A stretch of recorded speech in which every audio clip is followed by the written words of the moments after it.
जब से फैक्ट्री में मेरी दूसरी पाली की शिफ्ट ड्यूटी लगी थी, तब से रात्रि में घर जाने में काफ़ी देर हो जाया करता था। ऑफिस से घर की दूरी यही करीब 1 किलोमीटर की रही होगी। रात में घर आने जाने के क्रम में रास्ते में पड़ने वाली सुनसान गलियां, जिनसे होते हुए घर जल्दी पहुंच तो सकता था, पर उन गलियों को पकड़ना मैं पसंद नहीं करता था, क्योंकि एक तो वहां घात लगाकर बैठे चोर उचक्कों का खतरा रहता, तो दूसरी तरफ कुत्ते बहुत भौंकते थे उधर, जिससे मुझे डर लगता था। इसलिए हमेशा पक्की सड़क वाले मुख्य मार्ग से ही घर जाया करता था। उस रात हवा बहुत तेज चल रही थी और शायद जोरों की बारिश भी होने वाली थी। रात के करीब 12 बजे हैं। बच्चे भी सो गए होंगे। पत्नी निर्मला भी मेरे बिना खाना नहीं खाती, सो खाली पेट मेरी राह देखती होगी। यही सब सोचते हुए और टिफिन बॉक्स हाथ में लटकाए मैं तेज कदमों से घर की तरफ निकल पड़ा। कुछ दूर चलने के बाद आज उस संकरी और कच्ची गली की राह ले लिया, ताकि जल्दी से घर पहुंच जाऊं। इतनी रात और ऊपर से यह सुनसान और संकरी गली, मुझे डर भी लग रहा था, क्योंकि कुत्ते इस तरफ होते दिखने लगे, मानो कोई अनजाना अनचाहा मेहमान आ रहा हो उनकी तरफ। वैसे मानव हो या ये कुत्ते, बिना बुलाए मेहमान किसी को पसंद नहीं आते। अपने इलाके में रात में आने जाने वाले हर एक इंसान को पहचानते हैं ये जानवर। किसी तरह मैं डर डर के आगे बढ़ रहा था। चोरों का ख्याल मन में आते ही मुझे मेरी शादी में मिली वो कलाई घड़ी खोलकर मैंने जेब में डाल ली। सासू माँ की अमानत, वह घड़ी उनकी आन बान शान थी, जिसका कुशल क्षेम वो अक्सर पूछ ही लिया करती थी। और सुनहरे रंग की उस घड़ी की उच्च गुणवत्ता से भी सभी को परिचित करवाने में गौरवान्वित महसूस करते। उनके चेहरे पर उठता वो चमक देखते ही बनता था। नहीं चाहता था कि मेरी पूजनीय सासू माँ के मन को तनिक भी ठेस पहुंचे। इधर गली में भीतर की ओर बढ़ने पर अब वह संकरी हो चली थी। 2 से 3 आदमी एक साथ आ जाए तो आगे पीछे होकर चलना पड़ता। फिर सड़क कच्ची भी थी और कहीं कहीं से टूटी फूटी सो अलग। बहुत धैर्यवान होंगे इस गली में रहने वाले, जो इन रास्तों से रोज आते जाते होंगे। मैं महसूस कर रहा था कि दो चीजें इस वक्त तेजी से चल रही है। एक तो दिमाग में ढेर सारी बातें, और दूसरे इस गली में मेरे कदम। थोड़ा चलने के बाद एक मोड़ आया, जहाँ एक मस्जिद पड़ता है। मस्जिद के ऊपर लगे बड़े भोंपू वाले लाउडस्पीकर के अलावा उस अंधियारे में और कुछ भी बड़ी ही मुश्किल से दिख पा रहा था। पर मैं महसूस कर पा रहा था कि अब बड़ी अच्छी भिंडी सी खुशबू आ रही थी वहाँ। साथ ही ठंड भी अब थोड़ी थोड़ी बढ़ने लगी थी। अपने धुन में मैं अपने गंतव्य की ओर बढ़ता चला जा रहा था। थोड़ा ही आगे बढ़ा था कि पीछे से किसी के कदमों की आहट सुनाई देने लगी। अभी तक तो कोई ना था मेरे आसपास। यकायक यह किधर से आ गया? कौन है ये? कोई कुत्ता, कोई चोर, या फिर मेरा भ्रम? डर भी लग रहा था। न लुटना चाहता था मैं, और न ही इंजेक्शन लेने का मन था। इसी डर में मेरे कदम और तेज होने लगे। अभी भी कदमों की वो आहट मेरा पीछा कर ही रही थी। अभी तो यह गली भी खत्म नहीं हुआ था। थोड़ा और समय लगता इसे पार करने में। अब मुझसे रहा ना गया और बहुत हिम्मत करके पलट कर देख ही लिया।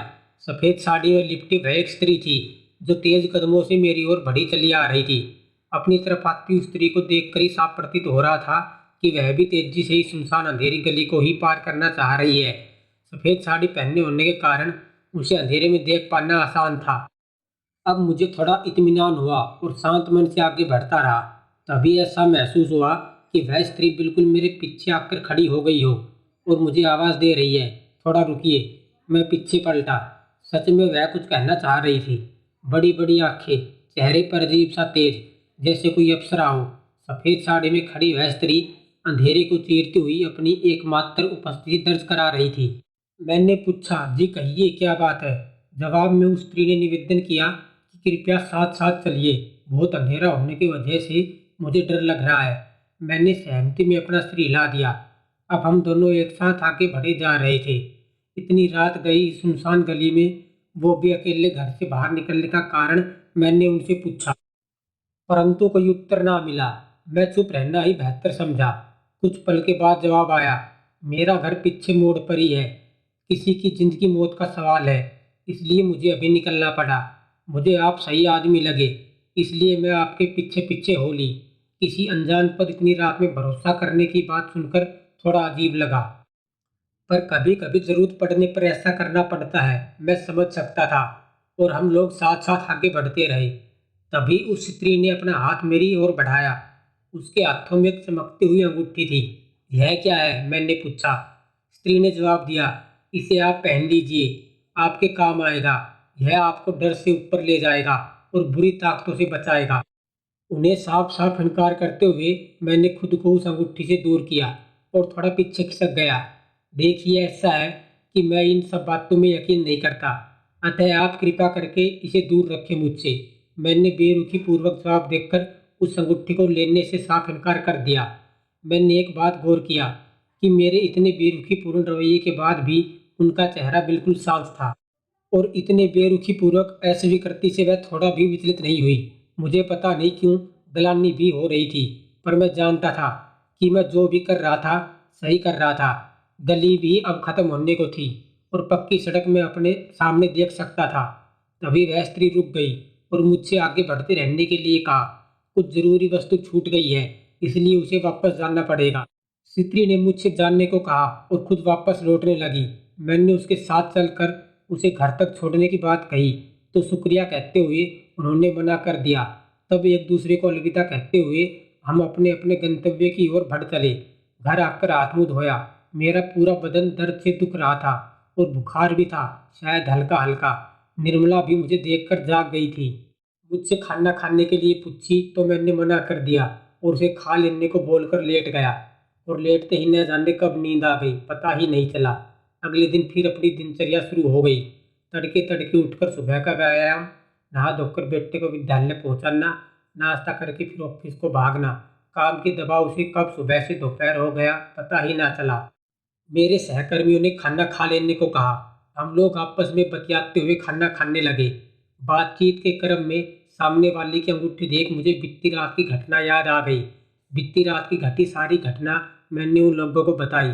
फिर क्या, सबको खिंचाई करने का जैसे बहाना मिल गया हो। तुम इतने स्मार्ट हो ही, तुमसे सगाई करना चाहती होगी। आदि तरह तरह की बातें करने लगे। जल्दी जल्दी अपना खाना खत्म कर वहां से खिसकना ही मैंने बेहतर समझा और फिर अपने काम में लग गया। मुझे भी कहीं से सहकर्मियों की उल जलूल बातें सही प्रतीत होने की गलतफहमी हो रही थी कि सच में शायद मैं अच्छा लगा हूँगा, इसलिए वह अंगूठी मेरी तरफ बढ़ाई होगी और मैं अपने काम में व्यस्त हो गया। दैनिक उत्पादन का दबाव ज़्यादा होने के कारण आज भी रात के 12 बज गए, पर आज साथ में एक सहकर्मी भी था जो घर वापसी में मेरे साथ साथ हो लिया। थोड़ी दूर तक साथ चलने के बाद वो अपने घर के लिए दूसरी तरफ मुड़ गया और मेरी आंखों के सामने फिर से वही संकरी गली थी। मैं उधेड़ बुन में था कि क्या करूं क्या ना करूं। आज फिर से उसी गली में घुस गया, जैसे कोई मुझे बुला रहा हो या मैं खुद से जाना चाहता था, पता नहीं। हाथ में टिफिन बॉक्स लिए मेरे कौतुकपूर्ण कदम धीरे धीरे आगे बढ़ते जा रहे थे। आज कुत्ते नहीं दिख रहे थे। कहाँ गए सब?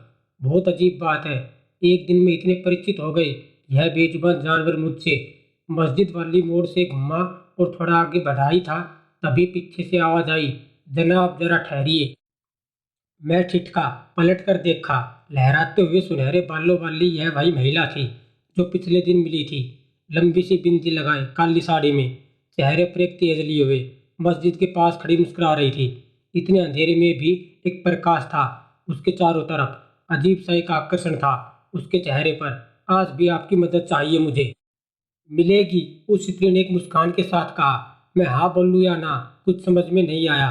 फिर भी हमें में सर हिला दिया। वह मेरे साथ होली।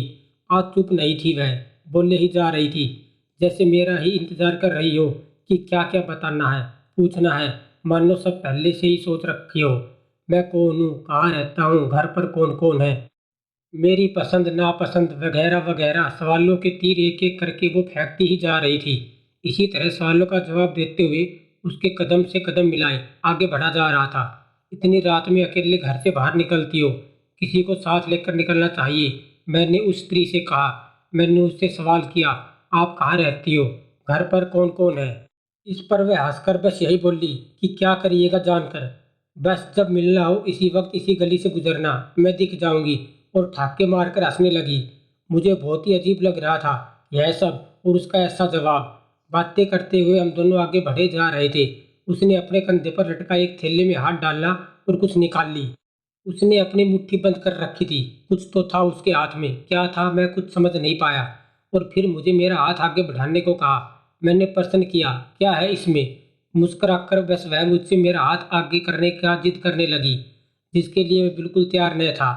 जब अपनी बंद मुट्ठी उन्होंने खोली तो मैंने भी साफ साफ मना कर दिया कि हम लोग कितना जानते हैं एक दूसरे को, और ऐसे ही किसी अनजान से बंद मुट्ठी से मैं तो कुछ ना लूंगा। जब मैं नहीं माना तो अंततः उन्होंने अपनी बंद मुट्ठी खोली। भाई अंगूठी थी उसके हाथों में जो पिछली रात उन्होंने मुझे पहनाने की असफल कोशिश की थी। मैंने उन्हें समझाया कि अगर आप दिन में यह देती तो मैं शायद लेने के लिए सोचता भी, पर इतनी रात गए और ऊपर से यह अंगूठी देखने में बहुत ही कीमती लगती है, इसलिए आप मुझे माफ़ करें, मैं इसे बिल्कुल भी नहीं ले सकता। मेरा नए में जवाब सुनकर उस स्त्री की आंखें तंज हो गई और अजीब तरीके से घूरती हुई निगाहों से मुझे बोली कि मैं आपकी पूरी ज़िंदगी खुशहाल बनाना चाहती हूँ और आप हो कि अपनी अभावपूर्ण ज़िंदगी से बाहर निकलना ही नहीं चाह रहे हो। आप इस अंगूठी को एक बार पहनकर तो देखो, आपको एक नई और बिल्कुल अलग ही दुनिया दिखेगी, सारे दुख तकलीफों से ऊपर। अपनी तिखी होती आवाज़ से उसने मुझे बताया, पर मैं तो उनकी एक भी बात सुनने या मानने को तैयार न था।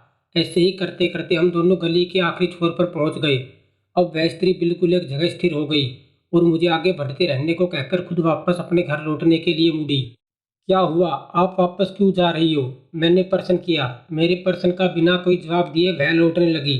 मुझे उसका ऐसा रवैया बहुत ही विचित्र लगा कि जब उसे कहीं जानना ही ना था तो आखिर क्यों आई मेरे साथ गली के इस छोर तक। हाँ, लौटते वक्त मुझे केवल एक बात कह गई कि जब कभी मिलना हो या यह अंगूठी चाहिए तो इस गली से गुजरना, मैं आपको मिल जाऊंगी। मैं कुछ न बोला और तेजी से उस गली से बाहर मुख्य मार्ग पर आ गया।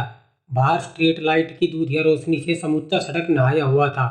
हालांकि रास्ते में इक्का दुक्का लोग ही आते जाते दिख रहे थे, पर अब मैं थोड़ी राहत महसूस कर रहा था। जो कुछ भी अभी घटित हुआ उसे लेकर मन में 100 सवाल भी उठ रहे थे। वो स्त्री ऐसा क्यों कर रही थी? ऐसा क्या था उस अंगूठी में जो मुझे देने और पहनाने को इतना आतुर थी वह?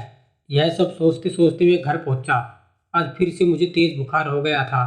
निर्मला से दवाइयाँ मांगा और खाकर बिछावन पर लेट गया। निर्मला खाना खाने को आवाज़ लगाई तो मैंने मना कर दिया। वह पास आकर बैठी। सिर दबाते हुए उसने पूछा कि 2 दिनों से आपकी तबीयत ठीक नहीं लग रही मुझे। कल चलकर डॉक्टर से दिखा लीजिए। और फिर मुझे थका हुआ देखकर ज़्यादा कुछ न बोली। अगली सुबह जब उठा तो मेरा सिर भारी लग रहा था, सो बिछावन पर लेटा ही रह गया। बच्चों को आज स्कूल भी नहीं पहुंचा पाया। निर्मला को ही उन्हें स्कूल छोड़ने को जाना पड़ा। अपने रसोई के कुछ काम खत्म करके वह मेरे सिरहाने आकर बैठी और पूछी, क्या बात है, इतना चिंतित क्यों है? कल रात भी आप बहुत परेशान दिख रहे थे। तब मैंने उसे बीते 2 दिनों से उस गली में मेरे साथ घट रही सारी घटना के बारे में बताया। मेरी बातों को सुनकर उसने मुझे भरोसा दिलाया कि चिंता मत करो, कुछ नहीं होगा, सब ठीक हो जाएगा। फिर वो अपने गृह कार्य में तल्लीन हो गई। मैं भी आंख बंद कर बिछावन पर ही लेटा रहा। थोड़ी देर बाद निर्मला ने आवाज़ लगाई कि नहा धोकर तैयार हो जाओ, घर पर किसी को बुलाया है।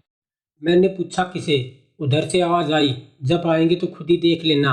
1 घंटे बाद हमारे परिवार के पुरोहित जी के दरवाजे पर दस्तक हुई। हम दोनों ने उन्हें चरण स्पर्श किया। पत्नी ने उन्हें बैठने के लिए कुर्सी दी। पुरोहित जी बड़े ही ध्यान से मुझे ही देख रहे थे। निर्मला पुरोहित जी के लिए कुछ जलपान लेकर आई। जलपान करने के पश्चात थोड़ी देर तक इधर उधर की बातें करने के बाद पुरोहित जी ने मुझे अपने पास बुलाया और सिर पर हाथ रखकर अपनी आंखें बंद की। फिर पिछले 2 दिनों में मेरे साथ जो भी घटित हुआ उसके बारे में विस्तार से पूछा। मैंने उन्हें सारी बातें बताई। पुरोहित जी का चेहरे पर तनाव में साफ साफ देख सकता था। पुरोहित जी ने अपने थैले से बहुत निकाला और मेरे ललाट पर लगाया। भाई बैठी पत्नी ये सब बहुत ध्यान से देख रही थी। तुम्हारी मुलाकात एक जिन से हुई थी, पुरोहित जी ने बताया। गली के उस आखिरी छोर तक ही उसका दायरा था, इसलिए वह उससे आगे नहीं बढ़ी।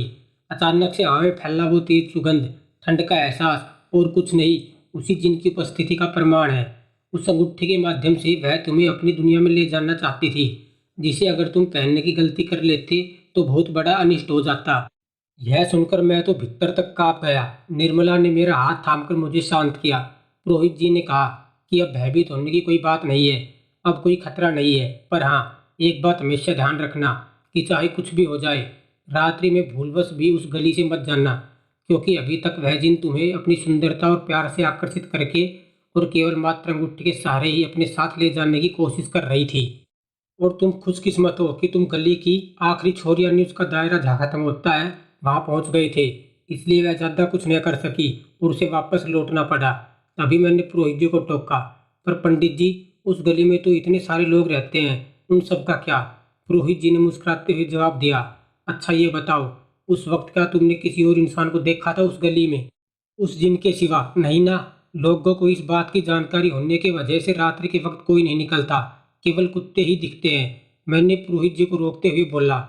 मुझे एक बात बहुत अजीब सी लगी। पहले दिन जब मैं उस गली में प्रवेश किया तो ढेर सारे कुत्ते थे जो मुझे गली में आते देख कर ही भौंकने लगे। पर जब अगले दिन मैं फिर से उस गली में घुसा तो एक भी कुत्ते नहीं थे। तो क्या? और बोलते बोलते मैं चुप हो गया। मुझे स्वयं ही इसका मतलब समझ में आ गया था। जी हाँ, तुम सही समझे।